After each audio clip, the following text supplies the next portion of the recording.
नमस्कार दोस्तों, आज हम बात करने वाले हैं एक ऐसे मुद्दे पर जो धीरे धीरे पूरे एशिया की राजनीति को प्रभावित कर रहा है। ये मुद्दा है पाकिस्तान और अफगानिस्तान के बीच बढ़ते तनाव का। आखिर ऐसा क्यों हो रहा है कि दोनों पड़ोसी देश जो कभी सहयोग की बात करते थे आज आमने सामने खड़े हैं? क्या ये सिर्फ बॉर्डर का विवाद है या इसके पीछे कुछ और बड़ी कहानियां छिपी है? चलिए इस पूरे मामले को शुरू से समझते हैं। दोस्तों, इतिहास की जड़। दोस्तों, इस विवाद की जड़ आज की नहीं है बल्कि बहुत पुरानी है। जब ब्रिटिश इंडिया था तब 1893 में एक लाइन खींची गई थी जिसे कहा जाता है डुरैंड लाइन। यह लाइन आज के पाकिस्तान और अफगानिस्तान की सीमा में मानी जाती है, लेकिन समस्या यह है कि अफगानिस्तान इस सीमा को कभी पूरी मान्यता नहीं देता।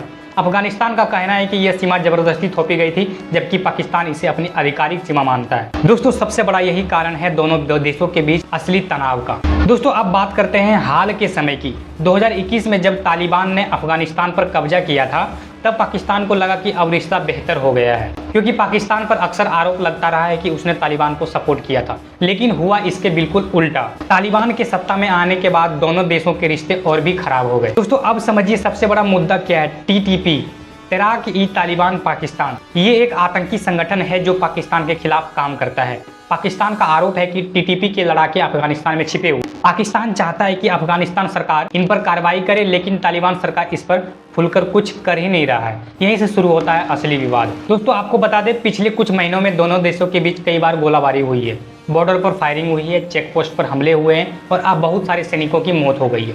कई बार तो हालत इतने बिगड़ जाते हैं कि आम नागरिक भी इसकी चपेट में आ जाते हैं। दोस्तों, हाल ही में पाकिस्तान ने अफगानिस्तान के अंदर एयर स्ट्राइक की। पाकिस्तान का कहना था कि वह TTP के ठिकानों को निशाना बना रहा है, लेकिन अफगानिस्तान ने इसे अपनी संप्रभुता पर हमला बताया। इस घटना के बाद दोनों देशों के बीच तनाव और भी ज्यादा बढ़ गया। दोस्तों, इस विवाद का असर सिर्फ सेना तक सीमित नहीं रहा है। कई बार बॉर्डर बंद कर दिया जाता है, तो कई बार व्यापार रुक जाता है, आम लोगों की जिंदगी प्रभावित होते जाती है। खासकर जो लोग बॉर्डर के पास रहते हैं उन्हें सबसे ज़्यादा दिक्कत होती है। दोस्तों, आप सोचिए, जब दो देशों के बीच तनाव होता है तो सबसे ज़्यादा नुकसान किसका होता है? आम जनता का।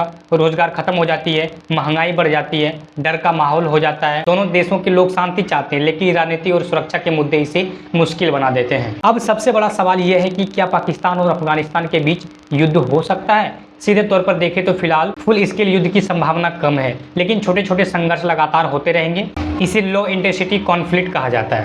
दोस्तों, भविष्य में 3 संभावनाएं हैं। बातचीत से समाधान हो सकता है, तनाव जारी रहेगा, संघर्ष और भी बढ़ सकता है। अगर दोनों देशों मिलकर TTP जैसे मुद्दे को सुलझाते हैं तो हालात सुधर सकते हैं, लेकिन अगर ऐसा नहीं होता है तो ये विवाद और भी गहराता जाएगा। तो दोस्तों, पाकिस्तान और अफगानिस्तान का विवाद सिर्फ एक बॉर्डर का झगड़ा नहीं है। यह इतिहास, राजनीति, आतंकवाद और क्षेत्रीय ताकतों का मिला जुला परिणाम है। जब तक इन सभी मुद्दों का हल नहीं निकलता तब तक शांति आना मुश्किल है। दोस्तों, अगर आपको ये जानकारी पसंद आई हो तो वीडियो को लाइक करें, शेयर करें और चैनल को सब्सक्राइब जरूर करें, और ऐसे ही गहराई से समझने वाले वीडियो के लिए जुड़े रहें। दोस्तों, चलिए मिलते हैं अगली वीडियो में, तब तक के लिए।